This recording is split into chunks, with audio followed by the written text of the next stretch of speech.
Hello YouTube, welcome back to the channel. So we got a quick mail day video here, first one of 2025, which actually includes one piece of mail that was a straggler from the end of 2024, but we'll include it all here in this video. Now the two cards are actually fairly new ones, but I was able to grab them. Two slightly different concepts, but similar kind of idea, and kind of goes into what I talked about a little bit on the live stream as far as the stuff that I'm looking for. A lot of it is playing day stuff, that's the main focus, but that doesn't mean that I won't get cards from newer products. But I'm going to be a lot more selective and a lot more picky about which ones. So I'll kind of show you two ends of the spectrum along that line. First one here is from 23-24 Upper Deck Synergy Hockey, which is more kind of a technology based. It's one of those ones where it's a hit and miss product depending on what you're interested in. But this one here is an insert that they call Cranked Up.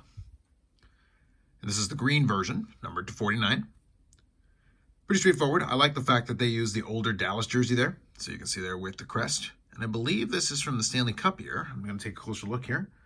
See, I think so, yeah. So regardless, I like the photo because they used the old school Dallas Star uniform on there from the early days when they were basically running to back-to-back Stanley Cup year. So we've got that image from Modano to go along with it, and green is kind of thematically appropriate. It is an acetate card, so it's double-sided there, and it talks about the inaugural year 93, scoring the 50 goals, cranked up. So nothing too crazy, but at the same time, this is a very inexpensive card. They've got a couple parallels to this, but most of them are fairly inexpensive. The numbered 49, I was able to get this in a plain white envelope. And honestly, it didn't really warrant much more, and I didn't pay that much for it. So it's kind of a perfect thing with if you want to pick up stuff like that cheap. If they're going to produce stuff like that in the newer sets, I don't mind picking those up because, again, they're not expensive. Now, slightly other end of the spectrum, but really not that far different. This one is actually from a higher end product. This one's from 23-24 Ingrained Hockey. This is a new product, and this is the Flexures Autographs. So here we've got a higher end product. It is a thicker card, and this one is a piece of the stick. So the AS and Easton from the Easton stick, and then an on-card autograph. The on-card autograph as well is part of what makes this one really interesting for me. Pretty straightforward, clean design and everything, so which is fine. We've got a little bit of shine going on with that. So there is the back of that. And this one is, as I said, a high-end product. And I watched a lot of breaks where you pull a lot of not-so-great stuff on it. But this is one of those ones that kind of can sneak under the radar, mainly because these are 1 in 25 packs. And when I say packs, I say that in quotation marks because the product is 1 pack per box. So you're getting a handful of cards in every box. The likelihood of getting one of these isn't super high. 1 in 25 packs. And then you take into account the checklist. And then on top of that, this one is actually a short print in that checklist.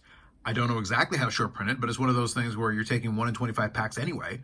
Even with perfect collation, you'd be 250 boxes just to get one of these in theory.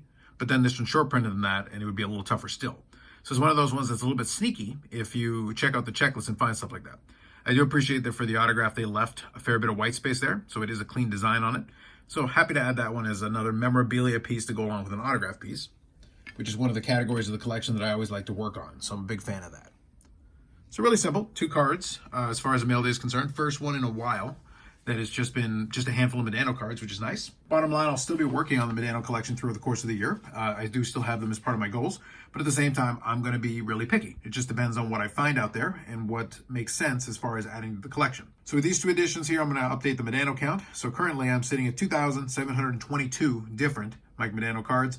Add the autograph on there, 345 different autos, and then 667 memorabilia cards to start off 2025. Between various mail days and ship my card stuff, a lot of it is going to be really leaning heavy on the wrestling cards because that's kind of where a lot of my focus has been the last little while. However, when I see stuff like this on eBay or wherever and I can pick it up, I've definitely already picked up a handful of cards on Comsi that may come in a future mail day down the road. So it's going to be one of those things where I'll keep my eyes open, and if I'm able to find some stuff that I can add to the collection, happy to do so. And then obviously we've got the expos through the course of the year and maybe some smaller shows along the way.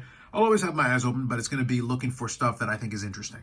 The playing day stuff will always get the priority. If I can pick up something, like scratch something off that checklist, that's always the best.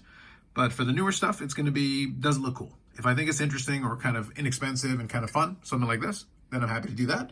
Or if it's something that adds to, my certified autos and a nice memorabilia piece, something like this, that's always a great addition as well. So 2 that kind of fall under both ends of that spectrum, adding to my player PC. With that said, that's it for this one. More videos coming up on the channel. Live streams on Fridays at 8 p.m. Eastern Standard Time. We were back with the regular schedule last week, and then we've got podcast episodes that drop every Tuesday, unless we happen to do a live.